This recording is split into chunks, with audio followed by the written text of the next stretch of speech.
I got diagnosed in my early 20s. I just had a newborn baby.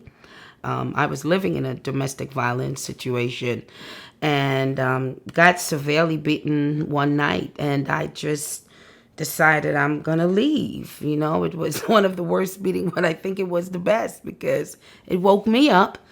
I wrapped my baby in a blanket and just started riding the trains in New York City. And I started out in Queens and I ended up on a train in Brooklyn and looked up and I saw this ad on the train.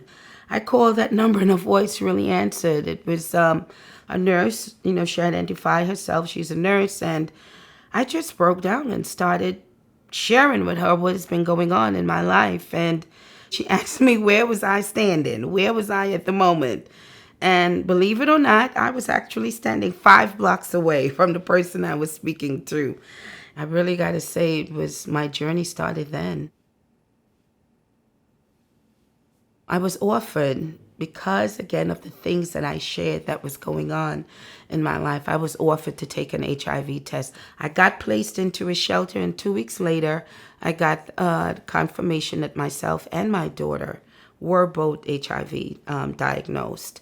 I got to say, within a 5-year period, I came down with PCP pneumonia, and my T cells had dropped up to 96. So I came down with an AIDS diagnosis. And by, 96, here I was. Young girl living with AIDS, have 2 children. I started having trauma in my life at a very young age. I was 7 years old and my parents had, separated for a period of time. And my God, mom took me in to help my dad. She took myself and my younger brother to live with her. And the first night I got into that home, I was sexually molested by my 3 god brothers. And that continued for a couple of years until I think I was like 12 years old. And, first, I think the impact of that level of trauma really led me on a destructive behavior. I remember I attempted suicide. By the time I was 14, by the time I hit 16, I had attempted suicide twice already. And my last experience, I almost died. Many of us are still walking around with pain. Many of us are having to deal with the stigma and the abuse and, the violence. I mean, it's just a lot of unjust, and I think it's not until we realize we have control or we found control in our lives and, we're on this pathway. I'm still healing today, but through my healing, I can help another person. I'm 51 now, and I never ever believed that, I would be sitting here saying to someone, I've been living with HIV for the last, 27, 28 years, and the things that I've experienced, they were not a bed of roses, but it helped me grow into this individual. I love people. I love life. I was under the impression that because I'm an immigrant here, my children would have been taken away from me because they're citizens. And I thought I was going to be deported back to Trinidad. Fear drove me to find community. And I'm here today because that community is what embraced me. I'm standing on shoulders of gay white men who I knew helped me. I knew who took the time to pull me to the side and say, okay, this is what this word that you're hearing them use, this is what this jargon really means. Me finding community was the platform that gave me the voice, that helped me to understand you have a voice, you have a right, you're not lesser than. Myself and a group of women. And these were women who were doing work under the what I would call the ACT UP Caucus of Women. It was a bunch of women from across the country, but we were really all mobilizing here in New York. And we got together. A lot of the women, too, they were not living with the virus, but they were some strong activist women, who really, had some insight and some information. And they sat there with a couple of, the gay guys, I would say. And, they would educate us and inform us that we would see in the data of how many women were coming through. This never from the beginning was a gay white man's disease, but it's what was reported. We now had to be counted. So in order for us to be counted, we now had to be infiltrated within the movement. There was a movement that was happening and we had to be there.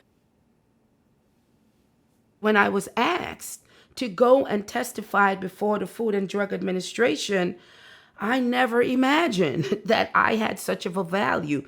We put together some information that the FDA was not even aware that this was happening to us women. So we won our case. We won our battle. We were now being part of those development committees, where we were sitting there with researchers. We were sitting there with, decision-making individuals within the AIDS clinical trials group. But I was a voice that was not at a table before. Black women diagnosed with HIV and AIDS are women of color. And I applied to be on a national organization called NAPWA. NAPWA is no longer in existence, but NAPWA played a very important role. And this organization is called the National Association of People with AIDS. My immigrant status was questioned when I applied on that board.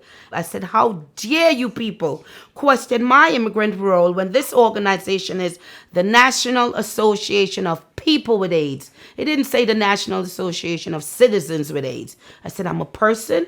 I said, and I have a say in this. And I got in, and it was my goal, yes, indeed, to become the chair. I became the chair. And one of the most important things that I know we worked on via NAPWA that impacted the immigrant community, we got the Obama administration to lift the HIV travel ban. We couldn't even have an international AIDS conference in the United States because of that. But we worked on it. We got that law eliminated, and many, many hundreds and thousands of immigrants, I truly, truly knew it made a difference in their lives. We then could have an international conference, but we also to open up the doors to funding, to immigrants, again, understanding it's a movement that's going on. And us living here in the United States, we have a say. I would say, first of all, I've always been told, you're not the average immigrant. It was very rare that I saw undocumented immigrant women coming together in the movement and mobilizing. So I would get called upon, because we needed to have that voice at a decision-making table. The work continues because we are in some trying times right now again, for immigrants. And this voice here, it is going to make a difference too. I know more today. And yes, I do have a legal status now, but I would always be an immigrant until I die. That's me.